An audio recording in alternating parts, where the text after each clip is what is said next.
Controversy ಹೇಳಿಕೆಗಳೇ ರಾಜಣ್ಣಗೆ ಮುಳುವಾಗಿದೆ. August 8ರಂದು ಕರೆದು ಮಾತನಾಡಿದ್ದಂತಹ Venugopal CM Siddaramaiah ಎದುರೇ ಮಾತನಾಡಿದ್ರು ವೇಣುಗೋಪಾಲ್ ಅವರು. ಸಿಡಿ ಪ್ರಕರಣ ರಾಹುಲ್ ಗಾಂಧಿ ಗಮನಕ್ಕೆ ನಾಯಕರು ತೆಗೆದುಕೊಂಡು ಬಂದಿದ್ರು.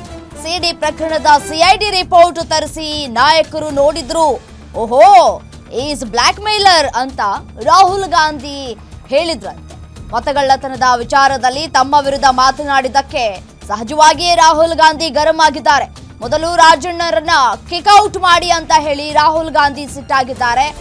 ಸಿಎಂ ಸಿದ್ದರಾಮಯ್ಯನವರಿಗೆ ಕರೆ ಮಾಡಿ ವಿಷಯವನ್ನ ತಿಳಿಸಿದಂತಹ ವೇಣುಗೋಪಾಲ್ ನೋಡಿ, ಆಗಸ್ಟ್ 8ರಂದಲೇ ಈ ಒಂದು ವಿಚಾರವನ್ನ ಪ್ರಸ್ತಾಪವನ್ನ ಮಾಡಿದ್ದಾರೆ ವೇಣುಗೋಪಾಲ್ ಅವರು. ಹೈಕಮಾಂಡ್ ನಾಯಕರು ನಿಮ್ಮ ಮೇಲೆ ಕಣ್ಣಿಟ್ಟಿದ್ದಾರೆ ಅಂತ ಹೇಳಿ ಬಹಳವಾಗಿಯೇ ಈ ಸರ್ಕಾರ ರಚನೆ ಆದಾಗಿನಿಂದಲೂ ಕೂಡ ರಾಜಣ್ಣ ಅವರ ಬಾಯಿಗೆ ಯಾರೂ ಕೂಡ ಲಗಾಮ್ ಹಾಕುವಂತಹ ಕೆಲಸವನ್ನ ಮಾಡಲಿಲ್ಲ. ನೇರ ನುಡಿ ನೇರ ಮಾತುಗಳಿಂದಲೇ ಇದೀಗ ರಾಜಣ್ಣನವರಿಗೆ ಈ ಒಂದು ಸಂಕಷ್ಟ ಬಂದು ಒದಗಿದೆ. ಸಂಪುಟದಿಂದ ರಾಜಣ್ಣ ಅವರನ್ನ ಡಿಸ್ಮಿಸ್ ಮಾಡಲಾಗಿದೆ. ಯಾವಾಗ ಮತಗಳ್ಳತನದ ಆರೋಪ ಮಾಡೋದಕ್ಕೆ ಮುಂದಾದ್ರೋ ಆ ಒಂದು ವಿಚಾರವನ್ನ ಇಟ್ಟುಕೊಂಡು ಸದ್ಯಕ್ಕೆ ಈ ರೀತಿಯಾದಂತಹ ಶಿಕ್ಷೆಯನ್ನ ನೀಡಲಾಗಿದೆ. ವರಿಷ್ಠರ ಸೂಚನೆ ಬರ್ತಾ ಇದ್ದಂತೆ ರಾಜಣ್ಣ ಜೊತೆ ಸಿಎಂ ಮಾತುಕತೆ ನಡೆಸಿದ್ದಾರೆ. ಕಾಂಟ್ರವರ್ಸಿ ಹೇಳಿಕೆಗಳ ಬಗ್ಗೆ ಹೈಕಮಾಂಡ್ ಬಳಿ ರಿಪೋರ್ಟ್ ಇದೆ, ಏನೇನೋ ಮಾತಾಡೋದು ಬಿಟ್ಟು ಮೌನವಾಗಿರು ಅಂತ ಹೇಳಿ ಸಿದ್ದರಾಮಯ್ಯನವರು ಕಿವಿ ಮಾತನ್ನ ಹೇಳಿದ್ರು.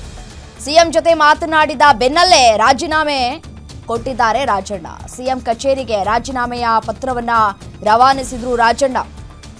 ಸಿಎಂ ಸಿದ್ದರಾಮಯ್ಯನವರು ಕೂಡ ತಮ್ಮ ಆಪ್ತ ಬಳಗದಲ್ಲಿ ಗುರುತಿಸಿಕೊಂಡಿದ್ದಂತಹ ಕೆಎನ್ ರಾಜಣ್ಣ ಅವರನ್ನ ಉಳಿಸಿಕೊಳ್ಳೋದಕ್ಕೆ ಶತಾಯಗತಾಯವಾಗಿ ಸಾಕಷ್ಟು ಪ್ರಯತ್ನವನ್ನ ಕೂಡ ಪಟ್ಟಿದ್ದಾರೆ. ಬಟ್ ಆದ್ರೆ ಎಲ್ಲವೂ ಕೂಡ ವಿಫಲವಾಗಿದೆ. ಮತಗಳ್ಳತನದ ವಿರುದ್ಧದ ಹೋರಾಟಕ್ಕೆ ವ್ಯತಿರಿಕ್ತ ಹೇಳಿಕೆಯನ್ನ ಕೊಟ್ಟಿದ್ದಂತಹ ಕೆಎನ್ ರಾಜಣ್ಣರನ್ನ ವಜಾಗೊಳಿಸೋದಕ್ಕೆ ಹೈಕಮಾಂಡ್ ಕಟ್ಟುನಿಟ್ಟಿನ ಸೂಚನೆಯನ್ನ ನೀಡಿತ್ತು. ಇದರ ಹೊರತಾಗಿಯೂ ಕೂಡ ಸಿಎಂ ಸಿದ್ದರಾಮಯ್ಯನವರು ರಾಜಣ್ಣ ಅವರ ಹೇಳಿಕೆಯ ಕುರಿತು ವಿವರಣೆಯನ್ನ ನೀಡಿ ಸಚಿವ ಸ್ಥಾನವನ್ನ ರಕ್ಷಿಸೋದಕ್ಕೆ ಪ್ರಯತ್ನವನ್ನ ಕೂಡ ಪಟ್ಟಿದ್ರು. ಆದರೆ ರಾಹುಲ್ ಗಾಂಧಿ ಅವರು ರಾಜಣ್ಣರ ಹೇಳಿಕೆಯನ್ನ ಗಂಭೀರವಾಗಿ ಪರಿಗಣಿಸಿದ್ದಾರೆ.